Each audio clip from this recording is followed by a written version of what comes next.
Afternoon, students. In this class, we are going to see about the global state.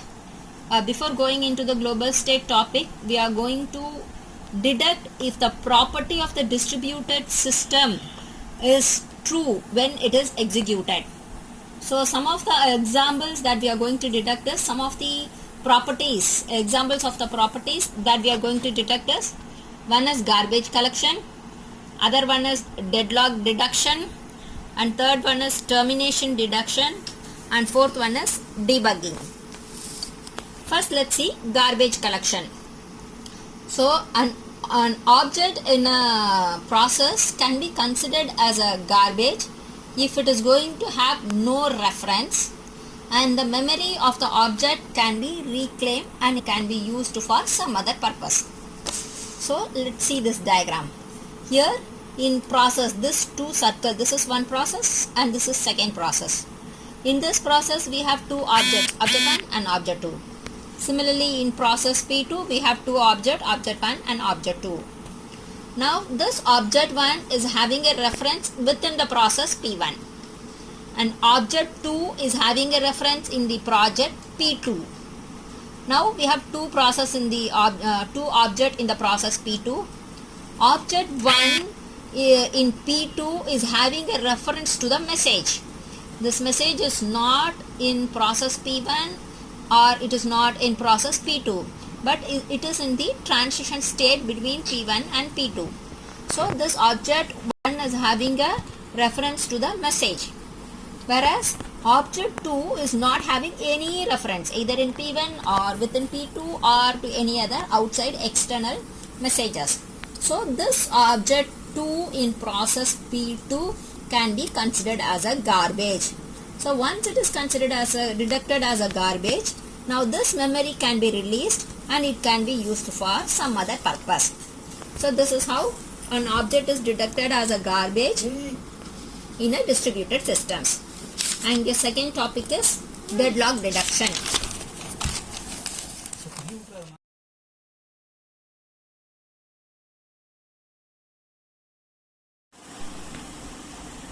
So this topic is distributed deadlock deduction. Now we are going to see how we are going to deduct a deadlock in a distributed system. Deadlock is a state where a set of process is going to wait for another set of process to release the resources. Here if a process is going to wait for another process and if this is the state, then it will create a cycle in the graph. So this we call it as wait for relationship.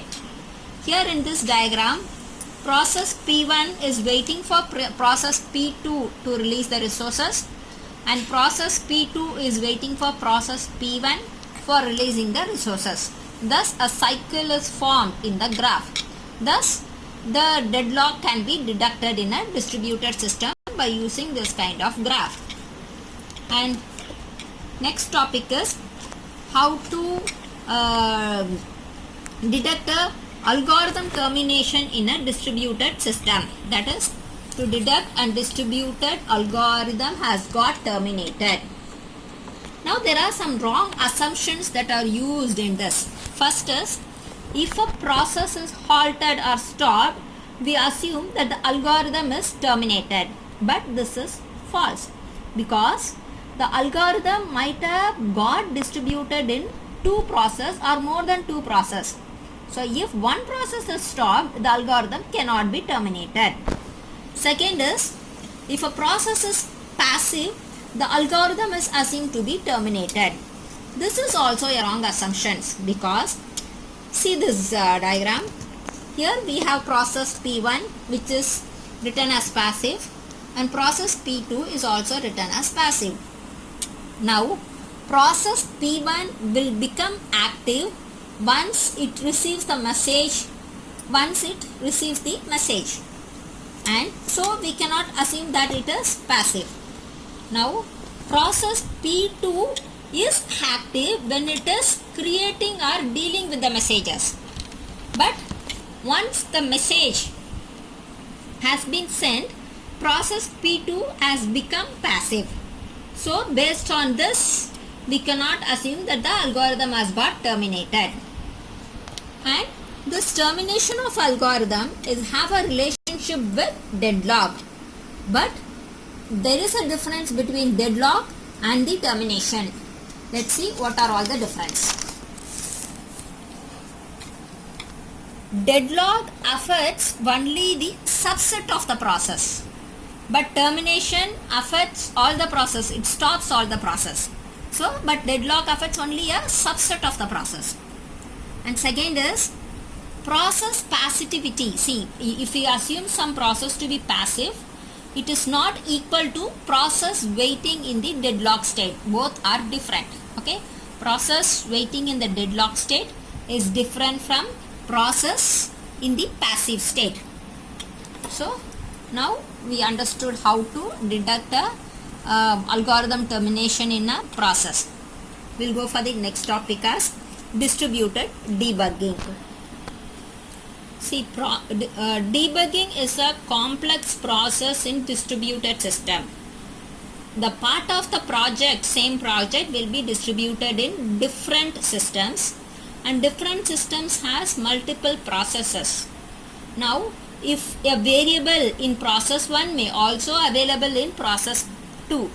So, when this has been determined as each process Pi contains, now Pi is the process, contains a variable xi. Now the variable xi is going to be there in the process 1, process 2, process 3 and up to process n. When we are executing the program, the value of the variable will change. Now this change in the variable has to get updated in the all the process in all the systems in the distributed system. So in a nutshell, there should be consistent in handling the value of the variable. This is a very challenging task while debugging a program in a distributed system. So in the next class, we'll see with the other program.